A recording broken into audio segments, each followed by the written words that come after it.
Falar agora nesse bloco sobre a montagem do governo Jair Bolsonaro. O presidente eleito anunciou na tarde desta quarta-feira 3 novos nomes para compor a sua equipe. Eu vou dividir aqui, não vamos falar sobre os 3 ao mesmo tempo, então vamos aos poucos, vamos por partes. Queria começar com Gustavo Henrique Rigodanzo Canuto. Canuto, nomeado para o Ministério de Desenvolvimento Regional, ele é servidor público, atualmente secretário executivo do Ministério de Integração Nacional. Essa nova pasta ela deve agregar os ministérios das cidades, além da própria integração nacional. Carlos Andreasa, o perfil do novo ministro. Pois é, Silvio. Eu acho bom que seja um técnico. Ele é servidor do Ministério do Planejamento, conhece o andamento da máquina burocrática, tem experiência, tem trânsito em Brasília. É aquilo que a gente diz, esse trem de gestão do governo federal não para o sujeito entrar. Você pega ele em movimento. Então é bom que haja pessoas com experiência. É também um choque de realidade sobre o mundo real, o mundo da administração pública. Vejam, por exemplo, que ele foi chefe de gabinete de Helder Barbalho, do PMDB, recém-eleito governador do Pará, filho de quem é. Foi ministro da Integração Nacional do Michel Temer. Aí está. Isso significa que o sujeito é um desqualificado porque serviu a esse senhor? Não. Ele é um servidor público. Ele é atualmente secretário executivo do Ministério da Integração Nacional. Ministério fundamental, é o principal pilar dessa nova pasta do desenvolvimento regional. Ele é engenheiro da computação, formado pela Unicamp, e ele é formado em Direito pela CEUB em Brasília.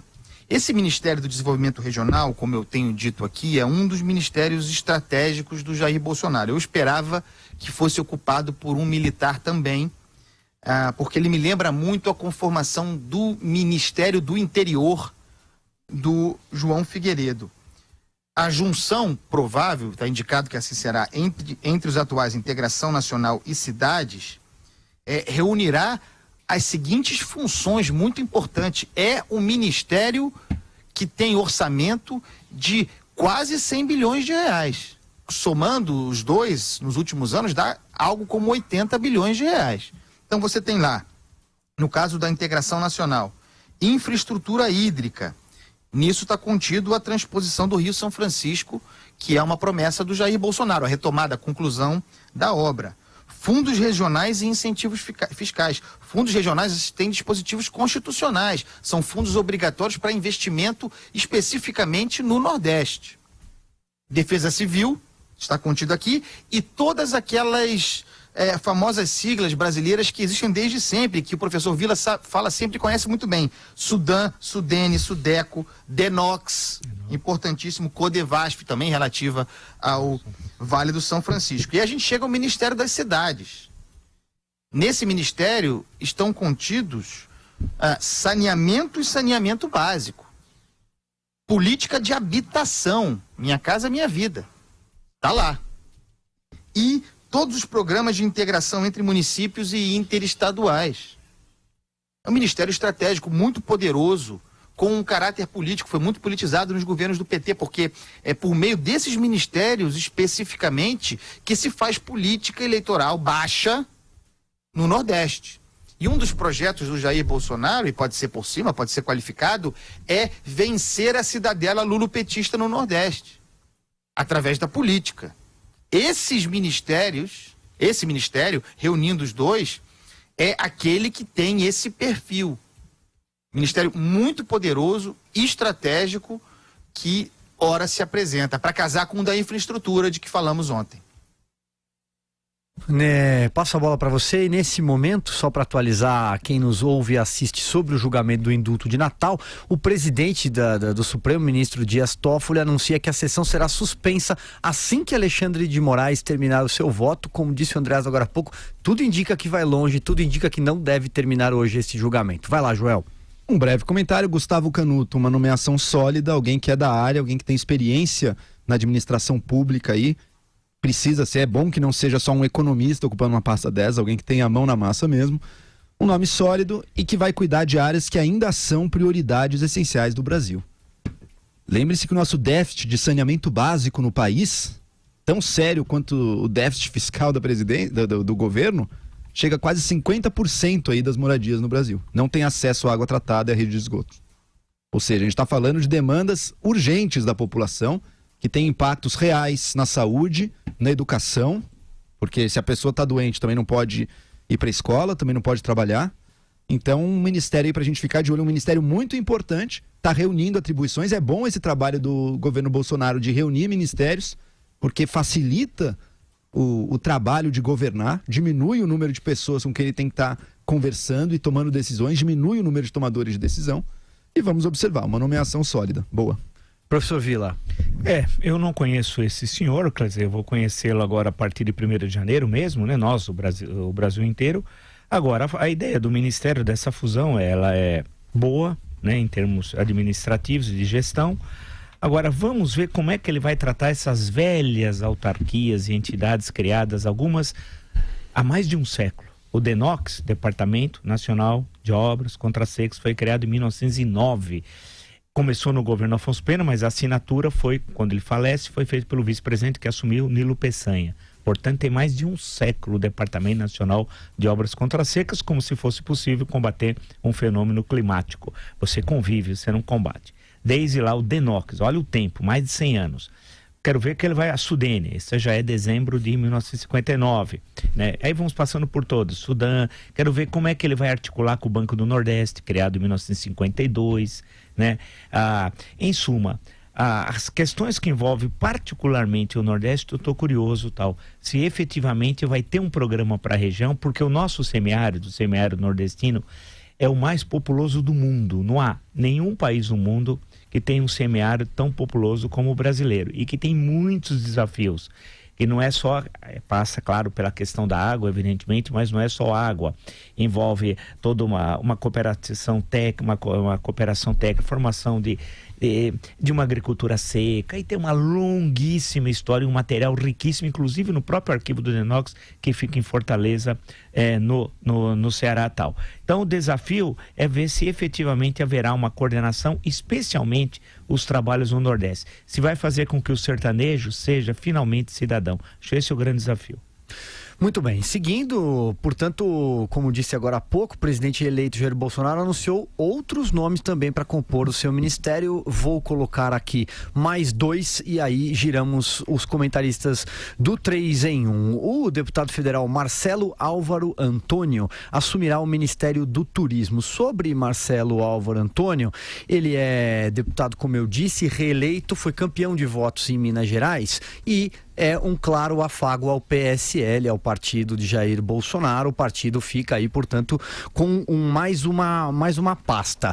O outro nome é o nome do deputado federal Osmar Terra, do MDB, para o Ministério da Cidadania, que também vai abarcar ali o esporte, a cultura, o que era o antigo Ministério do Desenvolvimento Social. Osmar Terra foi ministro do presidente Michel Temer e deixou o cargo em abril para se candidatar à reeleição à Câmara dos Deputados. Alguns pontos sobre ele: é médico, foi secretário de saúde no Rio Grande do Sul, e aí uma pequena observação sobre o perfil desse ministro.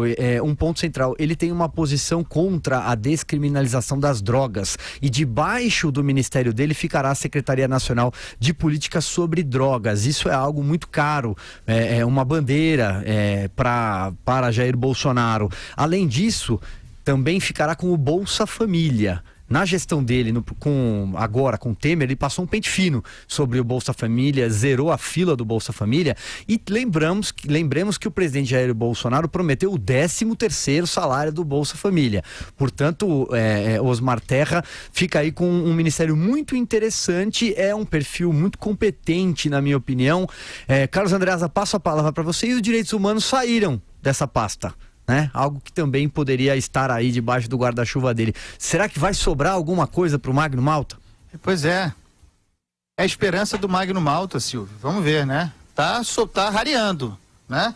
E o camelo precisa do deserto, como diria o general Mourão a respeito do Magno Malta. Eu acho o Osmar Terra muito competente, seu comentário foi muito completo, Silvio, a respeito dele. É um deputado do PMDB, portanto, o primeiro deputado do PMDB, do MDB, contemplado no governo Temer. Ele foi, você fez referência a isso, mas para explicitar claramente, ministro do Desenvolvimento Social de Michel Temer, não é mais, mas já foi. Eu só acho estranho a inclusão do que já foi o Ministério da Cultura nesse Ministério da Cidadania, junto com o Desenvolvimento Social e Esportes. Eu não estou dizendo que o Ministério da Cultura devesse existir, que devesse existir um ministério especificamente para a cultura. Não estou fazendo essa discussão. Eu estou dizendo que o destino dado ao que hoje é o Ministério da Cultura me parece estranho. Não vejo muito cabimento aqui. E me passa a impressão de que o governo Bolsonaro dá pouca importância à cultura. Posso estar errado. Não precisa de um Ministério da Cultura, mas o destino que se dá ao que foi, ao que era Ministério da Cultura é eloquente. Desenvolvimento social, esportes e cultura. Sei lá, acho estranho. Joel Pinheiro. Olha, comentar sobre a nomeação aí do Osmar Terra para o Ministério da Cidadania, né? De fato, um nome conservador aí traz essa questão do combate às drogas. Por outro lado, ele é alguém com um trabalho interessante. Ele fez aquele programa Criança Feliz, né, no governo Temer, que busca levar para crianças assim de situação muito carente, em comunidades muito carentes, levar para crianças de 0 a 5 anos e para os pais delas principalmente, né, algum tipo de apoio e de ensinamento sobre como interagir com essa criança para reduzir um pouco o déficit com que ela chega lá na frente.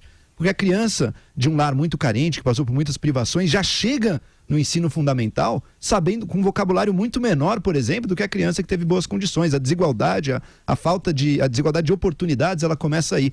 E o programa do Osmar Terra visava justamente ensinar para os pais como estimular as crianças, ensinar vocabulário, ensinar cores, ensinar conceitos, baseado de alguma maneira aí em descobertas da neurociência sobre o desenvolvimento cerebral infantil. Então é alguém que tem essa preocupação, que é sim uma preocupação central no Brasil. A gente discutia as demandas, os déficits da educação brasileira aqui alguns programas atrás. Ora, a educação infantil certamente é um desses, essa educação antes do ensino fundamental, né? Universalização de creches e de escolas para as crianças pequenas, porque é aí que se instala já o subdesenvolvimento, é aí que começam as raízes da pobreza, porque se ela fica muito defasada nesse estágio, para recuperar depois é muito mais difícil. Então, se ele trouxer esse foco dele agora para esse Ministério da Cidadania, podemos esperar aí algum ganho, alguma coisa importante a ser feita pelo Brasil. Vila, portanto, mais 2 nomes, né, para o Ministério. Eu queria ficar... vocês expuseram com muita propriedade a questão do Osmar Terra. Para mim foi uma estranheza 2 coisas. Uma, a designação de Marcelo Álvaro Antônio. O pai dele foi um político conhecido em Minas, já falecido, várias vezes deputado estadual, federal, etc. Eu não sei o porquê da escolha dele, a não ser para agradar o PSL. Ou seja, precisava agradar o partido do presidente, ou o partido que o presidente está, né? Porque o presidente, ele é suprapartidário, Jair Bolsonaro e tal, né? Então, para agradar o partido, indicar o Marcelo Álvaro Antônio, que foi o deputado mais votado lá em Minas Gerais. Por outro lado,